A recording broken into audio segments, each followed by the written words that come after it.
Hello दोस्तों। इसके पहले हम अकाउंटिंग प्रोसीजर का डेबिट एंड क्रेडिट रूल के तहत ट्रेडिशनल अप्रोच को देखा था, जिसमें हमने गोल्डन रूल को देखा था।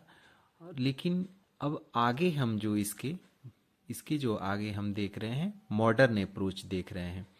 तो मॉडर्न जो डेबिट एंड क्रेडिट रूल का जो मॉडर्न अप्रोच होता है, ये मॉडर्न अप्रोच ही हर जगह हम प्रयोग करते हैं, चाहे हम आगे की कक्षाओं में हो या यदि हम प्रैक्टिकल वर्क भी जो होता है, ये मॉडर्न अप्रोच के तहत ही होता है।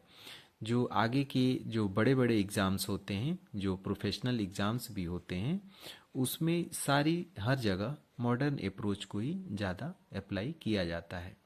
आधार के तौर पर हम ट्रेडिशनल अप्रोच को पढ़ते हैं, लेकिन मॉडर्न अप्रोच ज़्यादा यूज़ में होता है।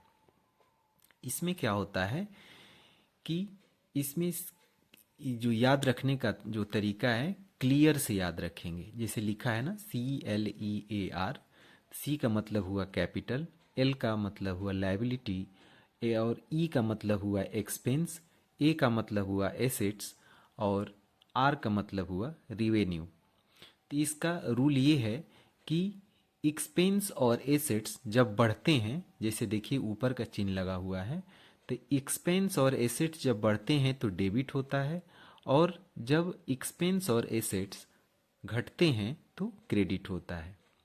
ऐसे ही जो CLR है, CLR का मतलब कैपिटल, लायबिलिटी और रिवेन्यू, जब ये बढ़ते हैं तो क्रेडिट हम करते हैं, और जब घटते हैं तो डेबिट हम करते हैं।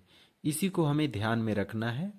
तो अभी जो हमने पहले वाला जो पढ़ा था, उसके बाद से ये मॉडर्न अप्रोच, ये दोनों हम ध्यान में रखेंगे, और आगे के जो वीडियोस रहेंगे उसमें हम इनका प्रैक्टिकल एप्लीकेशन देखेंगे, एक ट्रेडिशनल अप्रोच के तहत भी और मॉडर्न अप्रोच के तहत भी। धन्यवाद।